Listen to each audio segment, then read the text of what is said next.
Hello traders, welcome to smart money teaching. और आज के वीडियो में हम बात करने वाले हैं सप्लाई एंड डिमांड के बारे में। तो सप्लाई डिमांड क्या होता है और किस तरीके से सप्लाई ज़्यादा होती है, डिमांड ज़्यादा होती है, पता चलता है, इसके बारे में आज हम डिटेल में बात करेंगे। और वीडियो को स्टार्ट करने से पहले मैं आप लोगों को बोलना चाहती हूँ, thank you so much smart money teaching को यूट्यूब पे 5,000 से ज्यादा सब्सक्राइबर्स देने के लिए एंड टेलीग्राम पे 1,000 से ज्यादा सब्सक्राइबर्स देने के लिए। Thank you so much to all of you guys. अभी आप लोगों ने स्मार्ट मनी टीचिंग को इतना प्यार दिया है, इसलिए हम आपके लिए लेकर के आए हैं WhatsApp channel. Yes, smart money teaching का अभी व्हाट्सएप चैनल अवेलेबल है, उसकी लिंक आपको डिस्क्रिप्शन में मिल जाएगी। स्मार्ट मनी टीचिंग के व्हाट्सएप चैनल पे मैं आपको एनालिसिस से रिलेटेड अपडेट और स्मार्ट मनी टीचिंग से रिलेटेड जो भी नई चीजें आएंगी उसका अपडेट आपको देती रहूंगी। तो अगर आप कंफर्टेबल हैं व्हाट्सएप चैनल को लेकर के, आप ज्वाइन कर सकते हो, लिंक डिस्क्रिप्शन में अवेलेबल है। And thank you so much again इतना प्यार देने के लिए, स्मार्ट मनी टीचिंग को 5,000 से ज्यादा सब्सक्राइबर्स देने के लिए। वापस से वीडियो पे आते हैं। तो चलिए स्टार्ट करते हैं आज का वीडियो और बात करते हैं सप्लाई एंड डिमांड के बारे में। ओके ट्रेडर्स, तो सप्लाई एंड डिमांड होता क्या है इसके बारे में पहले बात करते हैं। तो पहले मैं आपको सप्लाई का बताती हूँ। सप्लाई मीन सेलर्स का अड्डा। पहला पॉइंट, सेलर्स का अड्डा एक ऐसा एरिया जहाँ पे बहुत ज्यादा सेलर्स अवेलेबल हैं, बायर्स से भी ज्यादा सेलर्स हैं, उसको बोलते हैं सप्लाई। ओके, तो इसलिए मैंने इसको नाम दिया है सेलर्स का अड्डा। Second point, an area where there are a lot of sellers. एक ऐसा एरिया जहाँ पे बहुत ज्यादा सेलर्स अवेलेबल होते हैं, उसको सप्लाई बोला जाता है। ओके, अभी सप्लाई होती कहाँ पे है, तो यहाँ पे थर्ड पॉइंट है, in down trend market we have a lot of supply. Down trend market में काफी ज्यादा सप्लाई होती है। तो डाउन ट्रेंड मार्केट का क्या मतलब होता है कि वहां पे बहुत ज्यादा सेलर्स अवेलेबल हैं, सेलर्स बहुत ज्यादा स्ट्रांग है, इसलिए वहां पे सप्लाई अवेलेबल है। ओके, वैसे ही हायर टाइम फ्रेम के जो रेजिस्टेंस होते हैं, अगर हायर टाइम फ्रेम में मार्केट रेंजिंग कर रहा है और वहां पे जो रेजिस्टेंस क्रिएट होता है, हायर टाइम फ्रेम का मतलब है डेली, वीकली और मंथली। ओके, तो इन टाइम फ्रेम्स के जो रेजिस्टेंस होते हैं वो भी हायर सप्लाई वाले होते हैं, वहां पे बहुत ज्यादा सप्लाई अवेलेबल होती है, बहुत ज्यादा सेलर्स अवेलेबल होते हैं। ओके, तो ये होता है सप्लाई। डिमांड क्या होता है? डिमांड इसका अपोजिट हो जाएगा। डिमांड मीन्स बायर्स का अड्डा। एक ऐसा एरिया जहाँ पे बायर्स बहुत ज्यादा हैं, उसको बोलते हैं डिमांड। ओके, अभी लॉट ऑफ बायर से तो डिमांड ज्यादा हो जाती है, कम बायर से तो डिमांड कम हो जाती है, इस तरीके से हमें लेकर के चलना पड़ेगा। बट यहाँ पे मैंने हायर डिमांड के हिसाब से ही डाला है। तो an area where there are a lot of buyers, वहां पे बहुत ज्यादा डिमांड अवेलेबल होगी। ओके, अभी डिमांड होती कहाँ पे है ज्यादा, तो ज्यादातर अप ट्रेंड मार्केट में। तो जो मार्केट अप ट्रेंड करता है तो वो इंडिकेट करता है कि वहां पे बायर्स बहुत ज्यादा स्ट्रांग है।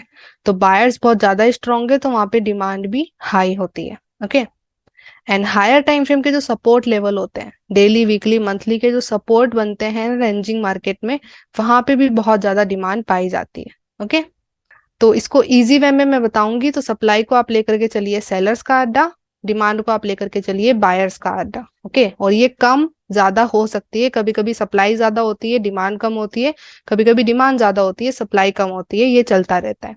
ओके, अभी ये समझ आया। अभी हम रियल चार्ट एग्जांपल देखते हैं। तो let's go in charts and talk about real chart example. Okay traders, तो पहले मैं आपको ट्रेंडिंग मार्केट के अंदर सप्लाई एंड डिमांड का एग्जांपल दूंगी, फिर हम रेंजिंग मार्केट के अंदर जाएंगे। ओके, तो यहाँ पे ट्रेंड की जो डायरेक्शन होती है, मार्केट की जो ट्रेंड बनता है ना, उसके हिसाब से भी पता चलता है कि क्या ज्यादा है, सप्लाई ज्यादा है, डिमांड ज्यादा है। तो यहाँ पे अगर आप करंट डायरेक्शन देखो तो मार्केट डाउन ट्रेंड कर रहा है, क्लियरली आपको दिख रहा है मार्केट की डायरेक्शन डाउन ट्रेंड है। तो ये सिंपल आपको बता रहा है कि सप्लाई ज्यादा है, सेलर्स ज्यादा है, मार्केट नीचे ज्यादा जा सकता है। ओके, और पता कैसे चलता है कि करंट मार्केट के अंदर भी सप्लाई ज्यादा है? पता चलता है ब्रेक ऑफ स्ट्रक्चर से। अगर कंटिन्यूअस नीचे की तरफ लो ब्रेक हो रहे हैं तो वो दिखा रहा है कि करंट मार्केट में प्रेजेंट में भी सप्लाई अभी ज्यादा ही है। ओके, तो जो ब्रेक ऑफ स्ट्रक्चर होते हैं, जो मेजर सीएच होते हैं, वो भी हमें सप्लाई डिमांड के बारे में बता रहे होते हैं। ओके, तो यहाँ पे मार्केट डाउन ट्रेंड है, हायर चांसेस कि यहाँ पे सप्लाई ज्यादा है, मतलब लोज बार बार ब्रेक होंगे, मार्केट नीचे जाएगा। ओके, जैसे कि यहाँ पे करंट में देखिए, अभी आपको पता है कि सप्लाई ज्यादा है, अभी करंट स्ट्रक्चर देखोगे तो यहाँ पे ये लो बन रहा है, ये लो मार्केट को ऊपर लेकर के आ रहा है, आप देख सकते हो मार्केट थोड़ा सा ऊपर आ रहा है, तो हम कह सकते हैं कि इस लो पे डिमांड है। ओके, बट हम ये नहीं कह सकते कि डिमांड ज्यादा है। क्यों? क्योंकि मार्केट की डायरेक्शन डाउन ट्रेंड है, तो यहाँ पे ये लो इतना स्ट्रांग नहीं होगा, मतलब यहाँ पे डिमांड ज्यादा नहीं होगी, मार्केट वापस से नीचे आ जाएगा। ओके, इसलिए कंटिन्यूअस डाउन ट्रेंड मार्केट में लोज ब्रेक होते हैं, क्योंकि वहां पे सप्लाई ज्यादा होती है, डिमांड कम होती है, तो डिमांड में इतनी स्ट्रेंथ नहीं होती कि वो सप्लाई को ब्रेक कर जाए। अभी कभी कभी ब्रेक ऑफ स्ट्रक्चर मिलता है जिसको हम चेंज ऑफ कैरेक्टर बोलते हैं। तो अगर चेंज ऑफ कैरेक्टर मिल चुका है तो वो दिखाता है कि ओके, अभी सप्लाई वीक पड़ गई है, डिमांड ज्यादा हो गई है, इसलिए मार्केट अभी मेजर CHOCH दे रहा है। ओके, बट जब तक मार्केट की डायरेक्शन डाउन ट्रेंड है तब तक हम कह सकते हैं कि सप्लाई ज्यादा है। तो अभी ये जो लो है, ये जो डिमांड है, आपको ये क्लियरली पता चल रहा होगा कि ये ज्यादातर इसके ब्रेक होने के चांसेस ज्यादा है। ओके, अभी यहाँ पे हम 100% नहीं लगा सकते, ट्रेडिंग में मैं आपको हमेशा बोलती हूँ देयर इज नथिंग 100%, हमेशा प्रोबेबिलिटी के बेस पे देखिए।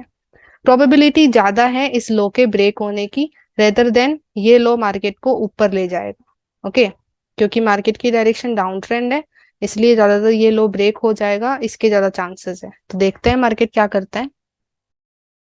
ओके, यहाँ पे मार्केट आया नीचे, इस हाई ने नीचे जाकर के इस लो को ब्रेक किया, हमारी डिमांड ब्रेक हुई है।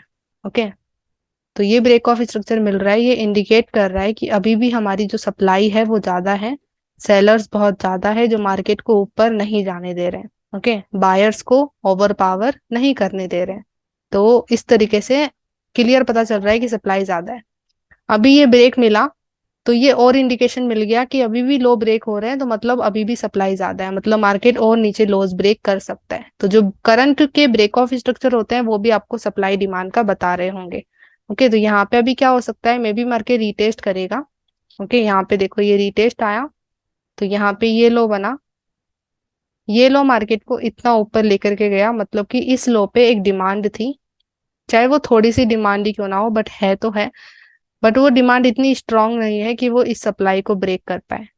और मे बी हो भी सकती है कि वो इस सप्लाई को ब्रेक कर पाए, मे बी हो सकता है कि यहाँ पे बायर्स बहुत ज्यादा आ जाए अचानक से और ऊपर जाकर के हमें ब्रेक ऑफ स्ट्रक्चर मिल जाए। तो जब अचानक से डिमांड हाई हो जाती है ना, तो हमें मेजर CHOCH देखने को मिलेगा यहाँ पे। बट जब तक डिमांड हाई नहीं है, लो है, तब तक एक रीटेस्ट देखने को मिल सकता है, फिर वापस से ब्रेक मिलेगा। तो ये लो है, इसके बाद ये एक रीटेस्ट हुआ, हो सकता है कि मार्केट वापस से नीचे आके ब्रेक करे, क्योंकि डायरेक्शन अभी भी डाउन ट्रेंड ही है, तो अभी भी सप्लाई ज्यादा है, यही दिख रहा है। ओके, तो लेट्स सी, देखते हैं मार्केट क्या करता है। ओके, तो यहाँ पे देखो वापस से नीचे आके ब्रेक मिला, बिकॉज मार्केट की डायरेक्शन डाउन ट्रेंड थी, तो मतलब मार्केट में सप्लाई ज्यादा थी, तो मार्केट नीचे ही आएगा। ओके, अभी देखते हैं फिर मार्केट क्या करता है। ओके, फिर ये सब इंटरनल स्ट्रक्चर है, इंटरनल स्ट्रक्चर को मैं इग्नोर करने को बोलूंगी। ओके, अभी यहाँ पे क्या हुआ, हमें CHOCH मिला, इस लो ने ऊपर जाकर के हमारा हाई ब्रेक कर दिया, अपोजिट डायरेक्शन में CHOCH दिया है। तो CHOCH मिला ऊपर की तरफ, ये इंडिकेट कर रहा है कि ओके, अभी टाइम आ चुका है बायर्स का, क्योंकि अभी सप्लाई ब्रेक हुई है, जो डिमांड बनी थी इस लो पे, ये लो मार्केट को ऊपर लेकर के गया है, मतलब यहाँ पे बायर्स थे, और बायर्स का मतलब डिमांड, जैसे मैंने बोला डिमांड मतलब बायर्स का अड्डा। तो यहाँ पे डिमांड ज्यादा थी, और इतनी ज्यादा थी कि वो ये सप्लाई को आराम से ब्रेक कर दी। ओके, अगर डिमांड कम होती तो मे भी वापस से नीचे की तरफ ब्रेक देखने को मिलता, बट यहाँ पे डिमांड ज्यादा थी, इसलिए यहाँ पे ये सप्लाई ब्रेक हो गई। अभी जैसे ही CHOCH मिला, ये क्लियर इंडिकेशन है कि अब मार्केट अप ट्रेंड जा सकता है, क्योंकि अब डिमांड ओवर पावर कर रही है, सप्लाई वीक पड़ गई है, क्योंकि यहाँ पे अभी अभी एक CHOCH देखने को मिला है। तो अभी मे भी मार्केट अब कंटिन्यूस ऊपर ब्रेक करेगा, राइट। अभी ऐसे नहीं है कि मार्केट जब एक ट्रेंड के अंदर होता है, डाउन ट्रेंड होता है, अप ट्रेंड होता है, तो वहां पे सिर्फ और सिर्फ सप्लाई डिमांड होती है, वहां पे वीक डिमांड्स भी आ सकती है, जैसे कि यहाँ पे मार्केट डाउन ट्रेंड था, तो अभी इसका मतलब ये थोड़ी है कि यहाँ पे सेलर्स ही अवेलेबल थे। ऑफकोर्स यहाँ बीच में बायर्स आते हैं रीटेस्ट करने के लिए, राइट, तो बायर्स बीच में आते रहते हैं रीटेस्ट करने के लिए, बट जो ट्रेंड जिस डायरेक्शन में होता है ना, उसकी स्ट्रेंथ ज्यादा बढ़ जाती है। तो मार्केट डाउन ट्रेंड है तो सप्लाई ज्यादा स्ट्रेंथ है, और जो डिमांड है वो वीक है। ओके, और अगर मार्केट अप ट्रेंड में चेंज हो जाता है, तो वहां पे डिमांड ज्यादा हो जाएगी, सप्लाई वीक पड़ जाएगी। इवन तो वहां पे सप्लाई हो सकती है, बट वो इतनी स्ट्रांग नहीं होगी कि वो डिमांड को ब्रेक कर पाए। ओके, इस तरीके से हमें देखना है। तो अभी जैसे C H O C H मिला, इट्स इंडिकेशन कि अभी डिमांड का टाइम है, अभी मार्केट ऊपर जाएगा। ओके, तो अभी देखते हैं मार्केट क्या करता है। ओके, ये छोटे छोटे पुल बैक्स को मैं इग्नोर करती हूँ, I will focus on major pullbacks. Okay, यहाँ पे अभी देखो क्या हुआ, ये हाई आया और इस हाई के बाद देखो नीचे की तरफ ये एक मूव देखने को मिल रहा है। तो हम कह सकते हैं कि इस हाई पे सेलर्स ज्यादा आ गए जो मार्केट को रीटेस्ट करवा रहे हैं, मतलब सप्लाई ज्यादा हो गई है। ओके, तो अभी कितने चांसेस है कि ये जो हाई है, ये जो सप्लाई है, ये मार्केट की डायरेक्शन को वापस से टर्न कर देगी, मार्केट वापस से डाउन जाने लग जाएगा? बहुत कम चांसेस है, प्रोबेबिलिटी बहुत कम है। क्यों? क्योंकि हमें एक सी एच ओ सी एच मिल चुका है। ओके, मार्केट का डायरेक्शन बदल चुका है। तो अभी चांसेस है मार्केट अप ट्रेंड है, तो मतलब कि डिमांड स्ट्रांग है। अभी चांसेस है कि मार्केट हाईस को ही ब्रेक करेगा, सप्लाई काम नहीं करेगी यहाँ पे। तो ट्रेंड जो होता है, डायरेक्शन जो होती है ना, वहां पे उसकी स्ट्रेंथ होती है। डाउन ट्रेंड मार्केट में सप्लाई स्ट्रांग होती है, अप ट्रेंड मार्केट में डिमांड स्ट्रांग होती है। तो मार्केट अभी अप ट्रेंड है, तो मतलब यहाँ पे डिमांड ज्यादा है रेदर देन सप्लाई। तो अभी चांसेस है कि ये वाला हाई ब्रेक हो जाएगा। लेट्स सी क्या होता है। मार्केट ने रीटेस्ट किया एंड फिर ऊपर गया और ऊपर जाकर के हमें ब्रेक ऑफ स्ट्रक्चर दे रहा है। हमारा हाई वापस से ब्रेक हो गया, सप्लाई ब्रेक हो गई। अभी ऐसा क्यों हो रहा है, ब्रेक ऑफ स्ट्रक्चर क्यों मिल रहा है? बिकॉज मार्केट की डायरेक्शन अप ट्रेंड है, तो मतलब यहाँ पे डिमांड स्ट्रांग है अभी, तो इसलिए सप्लाई वापस से ऊपर जाकर के ब्रेक हो गई है, सेलर्स मार्केट से निकल रहे हैं। ओके, इस तरीके से ट्रेंड के अंदर सप्लाई एंड डिमांड वर्क करता है। Focus on break of structure. Current के जो ब्रेक ऑफ स्ट्रक्चर होते हैं, सी एच ओ सी एच होते हैं, वो आपको बहुत अच्छे से बता रहे होंगे कि सप्लाई ज्यादा है, डिमांड ज्यादा है। ओके, अभी ऐसे ही होता है रेंजिंग मार्केट के अंदर। डेली, वीकली, मंथली में जब मार्केट रेंजिंग कर रहा होता है और जो सपोर्ट रेजिस्टेंस बनते हैं वो भी सप्लाई एंड डिमांड का ही पार्ट होते हैं। तो चलिए उसका एग्जांपल मैं आपको दिखाती हूँ। ओके ट्रेडर्स, तो अभी मैं आपको रेंजिंग मार्केट में एग्जांपल देती हूँ सप्लाई एंड डिमांड का। तो यहाँ पे आप करंट में देख सकते हो मार्केट रेंजिंग कर रहा है। अभी यहाँ पे हाईस पे रेजिस्टेंस होता है, यू ऑल नो दैट, और लोज पे सपोर्ट होता है। तो यहाँ पे सप्लाई एंड डिमांड दोनों इक्वल होते हैं, इसलिए मार्केट रेंजिंग कर रहा होता है। मतलब कि जितने बायर्स है उतने ही सेलर्स हैं मार्केट में। अभी ना तो बायर्स स्ट्रॉन्ग है ना सेलर्स स्ट्रॉन्ग है, दोनों का इक्वल चल रहा होता है। ओके, तो यहाँ पे आप देखोगे तो जो हमारा रेजिस्टेंस है वहां पे मार्केट टैप कर रहा है और वहां से नीचे आ रहा है, टैप कर रहा है नीचे आ रहा है, और टैप कर रहा है नीचे आ रहा है। वहीं पे जो सपोर्ट है वहां पे भी टच करके मार्केट ऊपर जा रहा है कंटिन्यूअस। तो ये इंडिकेट कर रहा है कि सप्लाई एंड डिमांड दोनों स्ट्रांग है, दोनों एक लेवल पे है।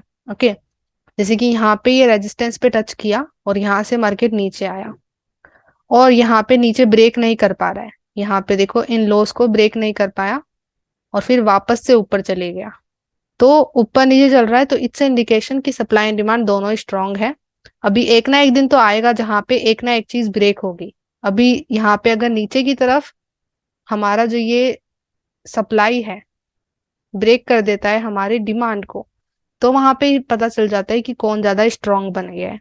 तो जब तक मार्केट रेंजिंग कर रहा है तब तक हम नहीं कह सकते कि क्या स्ट्रांग है, तब तक सप्लाई एंड डिमांड दोनों इक्वल होते हैं। जब मार्केट रेंजिंग से बाहर निकलता है, किसी ना किसी चीज को ब्रेक करता है, सप्लाई ब्रेक होती है, डिमांड ब्रेक होती है, तब हमें पता चलता है कि एक्चुअली में कौन स्ट्रांग है।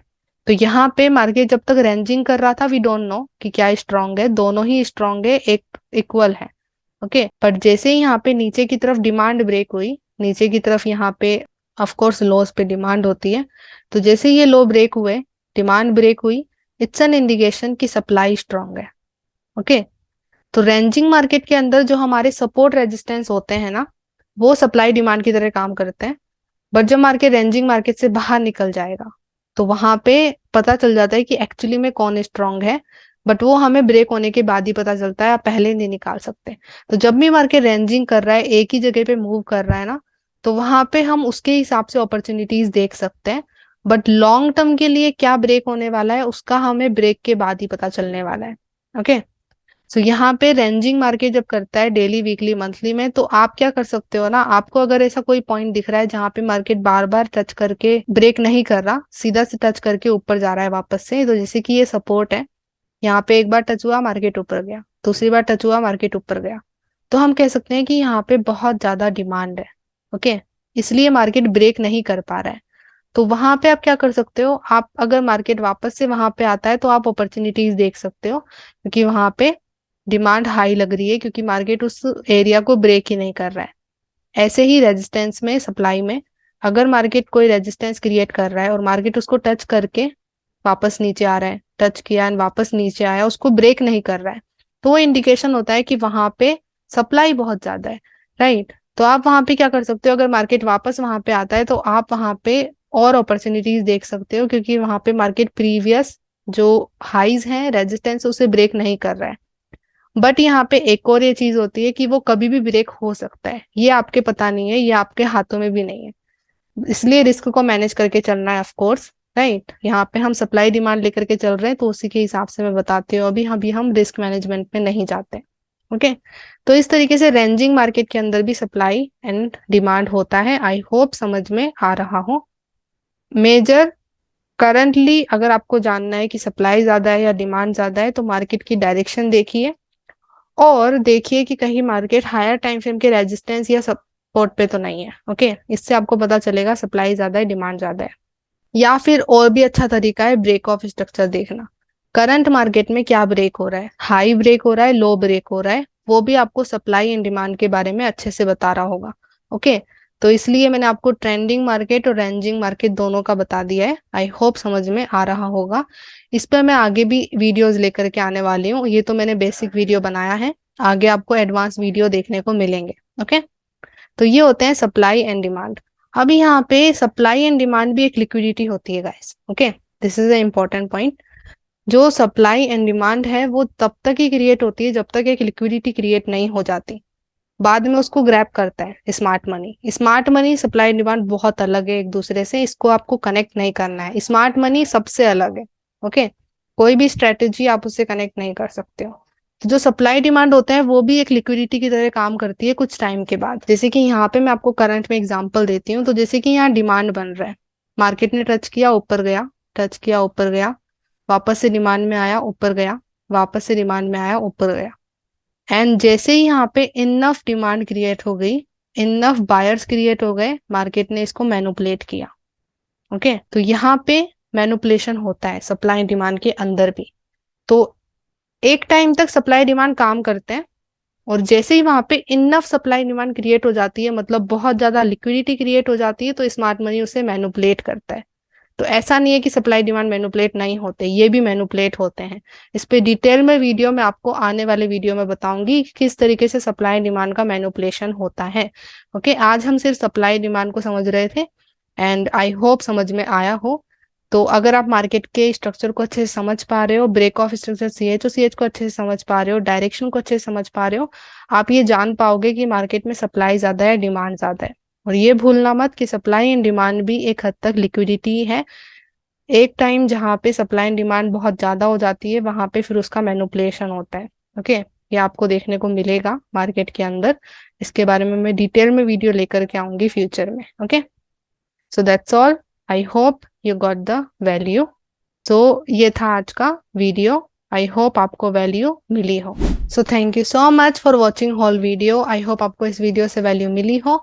अगर आपको वैल्यू मिली है so give it a like, comment section में बताइए कि ये वीडियो आपको कैसा लगा। और अभी हम मिलते हैं नेक्स्ट वीडियो में। नेक्स्ट वीडियो के लिए सब्सक्राइब करना ना भूलें। And thank you so much again 5000 subscribers के लिए। तो अभी bye bye, have a blessed day guys, and let's become 1% together.